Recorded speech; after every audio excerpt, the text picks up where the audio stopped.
Hello students, आज हम पढ़ रहे हैं क्लास 3 का हिंदी व्याकरण का लेसन नंबर 1।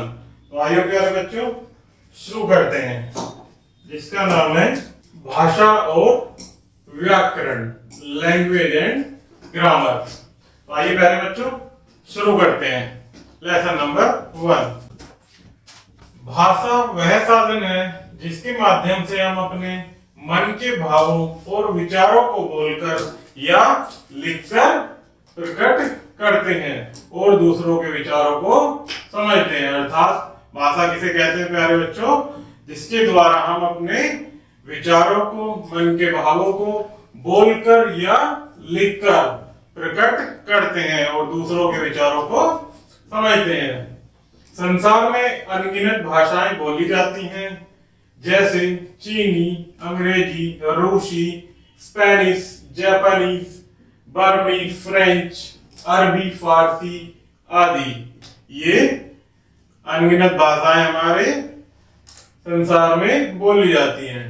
भारत के विभिन्न राज्यों में बोली जाने वाली प्रमुख भाषाएं नीचे दी जा रही हैं। अर्थात जो हमारे भारत देश में भाषाएं बोली जाती है प्यारे बच्चों, कौन कौन सी हैं? जैसे ये हम पढ़ेंगे जम्मू कश्मीर में, ये हमारे राज्य हैं और ये इनकी भाषा है। जम्मू कश्मीर में कौन सी भाषा बोली जाती है? कश्मीरी और डोगरी। पंजाब में गुरमुखी भाषा बोली जाती है। इसी प्रकार हरियाणा में हिंदी और हरियाणवी भाषा बोली जाती है। उत्तर प्रदेश में हिंदी, अवधी और ब्रज भाषा। राजस्थान में हिंदी, राजस्थानी और मारवाड़ी भाषा। ये यहाँ की कैसी है प्यारे बच्चों? क्षेत्रीय भाषाएं। बिहार में हिंदी, बिहारी और भोजपुरी। इसी प्रकार से मध्य प्रदेश में कौन सी भाषा बोली जाती है? हिंदी भाषा। पश्चिम बंगाल में बंगाली, आंध्र प्रदेश में तेलुगु, गुजरात में गुजराती, तमिलनाडु में तमिल भाषा बोली जाती है। इसी प्रकार महाराष्ट्र में मराठी बोली जाती है, कर्नाटक में कन्नड़ भाषा, केरल में मलयालम भाषा और उड़ीसा में उड़िया भाषा बोली जाती है। इसी प्रकार असम में असमी, मणिपुर में मणिपुरी, गोवा में कोंकणी भाषा, मिजोरम में मिजोरम भाषा, हिमाचल प्रदेश में पहाड़ी भाषा बोली जाती है। इसी प्रकार दिल्ली में हिंदी भाषा बोली जाती है। तो प्यारे बच्चों, ये कुछ हमारी राज्यों की भाषाएं थी। इसके बाद देखते हैं भाषा के भेद। भाषा के कितने भेद होते हैं? 2 भेद। एक आपका मौखिक भाषा और दूसरा लिखित भाषा। तो मौखिक भाषा देखते हैं प्यारे बच्चों, क्या होता है? भाषा का वह रूप जिसके द्वारा हम अपने विचारों का आदान प्रदान बोलकर एक दूसरे के साथ करते हैं, क्या कहलाती है? मौखिक भाषा कहलाती है। अर्थात बोलकर जो हम अपने विचारों का आदान प्रदान करते हैं उसे क्या कहते हैं? मौखिक भाषा। जैसे अमन, आज तुमने व्याकरण में कौन सा अध्ययन पढ़ा? विजय, भाषा और व्याकरण का। तो अमन, क्या तुम जानते हो व्याकरण किसे कहते हैं? विजय, हाँ अब मैं जान गया हूं। आपस में बोलकर जो एक दूसरे के विचारों को जानते हैं, समझते हैं, उसे मौखिक भाषा कहते हैं। इसी प्रकार से नेक्स्ट है लिखित भाषा, अर्थात रिटन लैंग्वेज। भाषा का वह रूप जिसके द्वारा हम अपने विचारों का आदान प्रदान वर्णों और अक्षरों के माध्यम से लिपि रूप में लिखकर करते हैं, लिखित भाषा कहलाती है। अर्थात अपने विचारों का आदान प्रदान वर्णों तथा अक्षरों के माध्यम से जो लिखकर करते हैं उसे क्या कहते हैं प्यारे बच्चों? लिखित भाषा। जैसे उदाहरण, इस चित्र में एक लड़की अपने विचार पत्र में लिख रही है।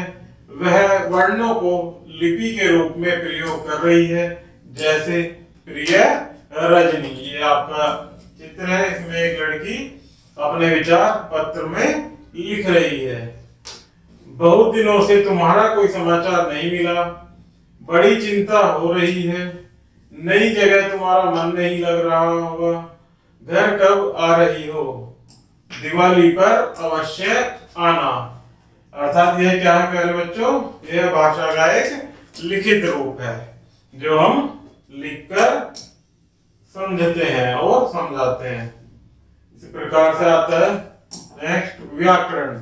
व्याकरण किसे कहते हैं, आइए देखते हैं। व्याकरण हमें भाषा को शुद्ध रूप से बोलना एवं लिखना सिखाता है, अर्थात व्याकरण के माध्यम से हम भाषा को शुद्ध रूप से लिख सकते हैं और बोल सकते हैं। व्याकरण की सहायता से हम वर्णों, शब्दों, वाक्यों को शुद्ध रूप में बोलना और लिखना सीखते हैं, अर्थात किसकी सहायता से हम वर्णों को लिखना, पढ़ना और शब्दों को शुद्ध रूप से बोलना सीखते हैं, व्याकरण की सहायता से। पहले चित्र में तोता पेड़ में बैठा है, यहाँ पेड़ में प्रयोग सही नहीं है, तो सही वाक्य क्या होगा प्यारे बच्चों, तोता पेड़ पर बैठा है, अर्थात में और पर कहाँ आएगा, इस चीज का ज्ञान हमें कहां से होता है, व्याकरण से। दूसरे चित्र में लड़की पढ़ रहा है, यहाँ लड़की के लिए पुल्लिंग क्रिया रहा है, प्रयोग सही नहीं है, अर्थात स्त्रीलिंग कर्ता के साथ क्रिया भी स्त्रीलिंग ही होगी। जैसे क्या वाक्य सही होगा, लड़की पढ़ रही है, तो यह ज्ञान हमें कहां से प्राप्त होता है प्यारे बच्चों, व्याकरण से। तीसरे चित्र में लड़का खेल रही है, लड़का खेल रही है, यहाँ लड़का के लिए स्त्रीलिंग क्रिया रही है, प्रयोग सही नहीं है, पुल्लिंग कर्ता के साथ क्रिया भी पुल्लिंग ही होगी, अर्थात सही वाक्य क्या होगा, लड़का खेल रहा है, अर्थात क्रिया भी पुल्लिंग ही होगी।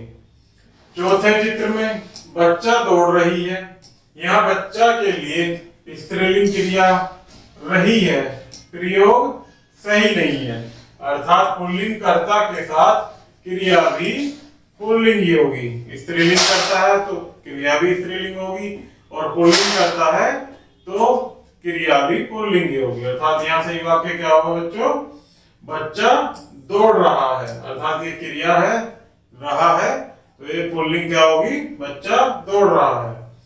प्रत्येक भाषा के शब्दों और वाक्यों को सही बोलने और लिखने के कुछ नियम होते हैं, अर्थात हमें उन नियमों से ही कार्य करना होता है। ये कुछ स्मरणीय तथ्य हैं प्यारे बच्चों, आइए इनको हम और आप मिलकर साथ में पढ़ेंगे। भाषा वह साधन है जिसके माध्यम से हम अपने मन के भावों और विचारों को बोलकर या लिखकर प्रकट करते हैं और दूसरों के विचारों को समझते हैं, क्या कहलाता है, भाषा। नेक्स्ट, भाषा के दो रूप होते हैं, मौखिक और लिखित। नेक्स्ट, व्याकरण हमें भाषा को शुद्ध रूप से में बोलना और लिखना सिखाता है, अर्थात व्याकरण से हमें क्या सीखने को मिलता है, भाषा को शुद्ध रूप से बोलना एवं लिखना। तो प्यारे बच्चों, ये हमारा भाषा और व्याकरण का लेसन समाप्त हुआ। वीडियो पसंद आई हो तो कृपया चैनल को लाइक एंड सब्सक्राइब